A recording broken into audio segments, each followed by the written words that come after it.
बड'फा उपेन्द्रनाथ ब्रह्म बर'नि बिफा बिथाङा जोंनि समनि ग्रेटेस्ट सासे आइडियलग आरो भिजनारि सासे दैदेनगिरि लिडार बिथांनि 69 दिनै जोनोम सान आरो बे जोनोम सानखौ दुलाराय बर' फरायसा आफादा बिथांनि रुंसारि जानायनि उनाव फरायसा सान हिसाबै जोङो फालिबोदों आरो दुलाराय बर' माहारिया बे फरायसा सान बड'फानि जोनोम सानखौ बिखायाव बजबनानै बोसोरफ्रोमबो 31 मार्चखौ खुंबोदों आरो फालिबोदों। दिनै जोङो 69थि बे जोनोम सानखौ जोङो फालिदों। बड'फानि बर' हारिनि फारसे जिखिनि हाबा मावलांनाय आरो बड'फाया बर' हारिनि जि मोनसे सान्थौ आरो सानस्रि जोंनो होनानै गालांबाय हारिनि थामोनथा रैखाथि हारिनि सिनायथि आरो दुलाराय बर' फरायसा आफादनि आफादगिरि महरै 1986 मायथाइयाव रौता कनफारेन्सआव बिबान लानायनि उनाव 4 बोसोरनि गेजेरावनो 1990 मायथाइनि 1 मेसिम जि समसिम बड'फाया गोथाङै थांनानै दङमोन। बर' आन्दलन आलादा रायजोनि आन्दलन आरो बर'नि मोनफ्रोमबो गामि आरो न'खर ओनसोलाव थांनानै भारताव थानाय बुहुमाव थानाय आसाम आरो आथिखालनि बड'लेण्डआव थानाय बर'फोरनि मोनफ्रोमबो थावनियाव थांनानै जि मोनसे फोजाखांनायनि जि जातीयताबाद जातीय चेतना आरो हारिनि थामोनथा रैखाथि आरो सिनायथिनि अस्तित्वनि जे मोनसे थासारि दङमोन बे मबिलाइजेसननि गेजेरजों दिनै बर' हारिया बुहुमाव जोङो खौसेयै थांना थानो थाखाय साहस गोहो बोलो जों मोनबाय आरो बड'फानि लिभ एन्ड लेट लिभ जि मोनसे पपुलार स्ल'गान दङमोन बुहुमनि बर'फ्रा खौसे जानांगौ खौसेनि सोमावसारनायनि गेजेरजों जोङो खौसे जानांगौ बे जे हाबाफारि बे गोरलै नङामोन आरो जथेस्थ स्ट्रागोल अबस्ट्राकोल जथेस्थ लाइफ एन्ड डेथ माने डु अर डाइनि सिटुवेसनाव बड'फाया बै समाव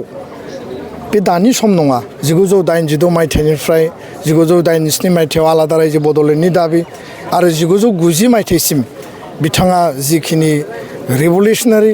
गणतान्त्रिक शान्तिपुर्ण अहिंसा मोन्थोरजों बिथाङा जे हाबा मावबाय बे जोंनि थाखाय अरायबो मोनसे सानस्रि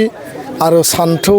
आरो बिथांनि जे मोनसे आदर्श बे आदर्शखौ जों अरायबो दिनै गोसोखाङो आरो बेखौ गोथाङै जों फोथांनानै लाखिनांगोन। दा बेखायनो बड'फानि बे गोलाव समनि बे हाबा मावनायनि गेजेरजों दुलाराय बर' माहारिया जि मोनसे दिनै आथालाव सफैबाय बे आथालाव दिनै बड'फाया बेखिनि हाबाफारिखौ मावामोनब्ला बा बड'फा नाय व्यक्तित्वआ जुदि बर' हारियाव जोनोम जायामोनब्ला सुबुङा जोनोम जायामोनब्ला बर' हारिनि इयुना थारैनो जोंनि मोन्दांथियाव बे मोस्लेर जागौमोन आरो बिथांनि बे मेंनो रोङै जिरायनाय गैयै थाद'नाय गैयै हाबा मावनायनि थाखाय दिनै बर' हारिया मोनसे नङा मोननै नङा मोनथाम राजनैतिक आरो संबिधानिक BAC BTC आरो BTR गणतान्त्रिक आन्दलन हाथियार आन्दलन गुबुन गुबुन माने समाव गुबुन गुबुन माने बिथिंजों सोमावसारनायनि गेजेरजों दिनै बर' हारिया बे मोनसे अधिकारखौ दिनै मोनफैबाय। दिनै आसामाव बर'फ्रा BTR 6 सिडिउल काउन्सिलाव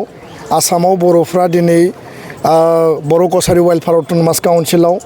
आरो लोगोसेनो कार्बि आंलं डिमा हासाव आरो गुबुन गुबुन ओनसोलाव दिनै माने बर' रावखौ गावनि बिमानि राव आरो राष्ट्रीय सिक्रिटि राव हिसाबै मर्यादा मोननायनिफ्राय लानानै गासै बिथिंखौ जों रोखा महर मोनफैबाय। दा बे गासैबो बड'फानि मोनसे ग्रेट माने बर' हारि दानायनि मोनसे प्लेनमोन ग्रेट मोनसे भिजनमोन आरो बेखायनो बड'फानि मुङै दुलाराय बर' फरायसा आफादा बै समनि दैदेनगिरिफ्रा ट्रास्ट दादों ट्रास्टनि गेजेरजों स्कुल गायसनदों UN एकाडेमि स्कुल गायसनदों आरो बड'फानि मुङै बड'फा UN Brahma सल्जार of humanity award होनाय जादों आरो नैबे जोनोम सानखौ फरायसा सान हिसाबै एबसुआ खुंदोंमोन। नाथाय बै समाव दुखुनांथाव भाबै जोंनि काउन्सिल सरकारानो बै समाव बड'फानि बे जोनोम सानखौ स्टुडेन्ट डेखौ काउन्सिलाव रिकगनिसन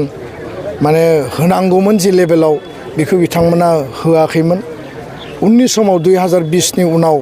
प्रमद बर' दैदेननाय जि सरकार बे सरकारा बड'फानि बे जोनोम सानखौ स्टुडेन्ट डे हिसाबै काउन्सिल लेभेलाव रिकगनिसन होदों आरो दुलाराय बर' फरायसा आफादा दाबि खालामनाय बायदि काउन्सिलाव रिकगनिसन मोननायनि उनाव स्टेट लेभेलाव आथिखालनि आसामनि गिबि मन्त्रि डक्टर हिमन्त बिश्व शर्मा बिथाङा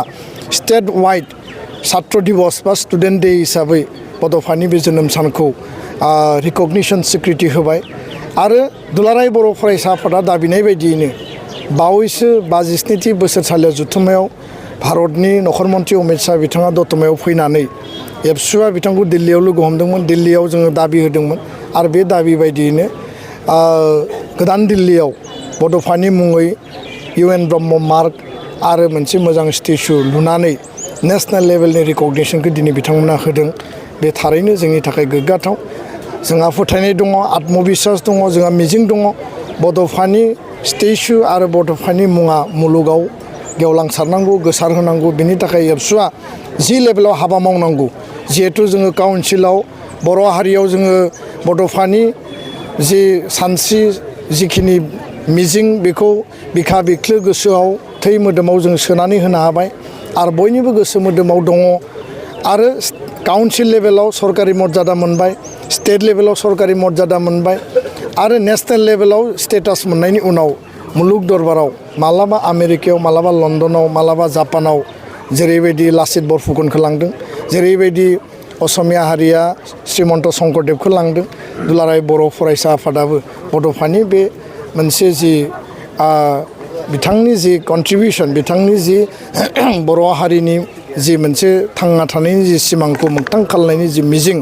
बड'फाखौ जों बै लेभेलाव लांगोन आरो बड'फानि बिमुंजोंनो दिनै बर' हारिया थांना थानो थाखाय साहस थुलुंगा जों जेब्लायबो मोनो आरो इयुन जोलैया बड'फाखौ मोजाङै बुजिनांगोन महात्मा गान्धीखौ जेरैबायदि जोङो मोजाङै बुजियो बा बिरसा मुन्डानि मुङै दिनै राष्ट्रनाङै बेबायदि माने हाबाफारि लायो बड'फायाबो दिनै मुलुग दरबाराव प्रतिष्ठा जाबाय आरो बेनि थाखाय बर' हारिया दिनै जेब्लायबो जोङो माने खामानि मावनांगोन आं बेखिनिखौ फोरमायबाय। देखियाजुलि बाथासिपुर हालामनि रायजो राजाफोरनि थाखाय गोनांथार फोसावथाय देखियाजुलि बाथासिपुर हालामनि आबै सेन्टार साखाथियाव थानाय बर' बिजोंनि फरायसालि दानसोरां एकाडेमियाव 2025-2026 बोसोरनि थाखाय गोदानै फरायसाफोरनि मुं थिसननाया सोलिगासिनो दङ। बे फरायसालियाव थाखो बिथराइनिफ्राय लानानै थाखो 9सिम मुं थिसननो हागोन। 2020 मायथाइयाव गायसनजानाय बे दानसोरां एकाडेमियाव नोंथांमोनहा नांगौ रोखोमनि फोरोंथायनि खाबुफोरखौ मोननो हागोन जेरै फराफारि फोरोंनायनि अनगायैबो कम्पिउटार सोलोंनाय गेलेनाय आलादा थाखो फोरोंनाय जेरै इंराजि आरो हिन्दी आयदानि सायावबो जर'खायै फोरोंथाय होनाय जायो।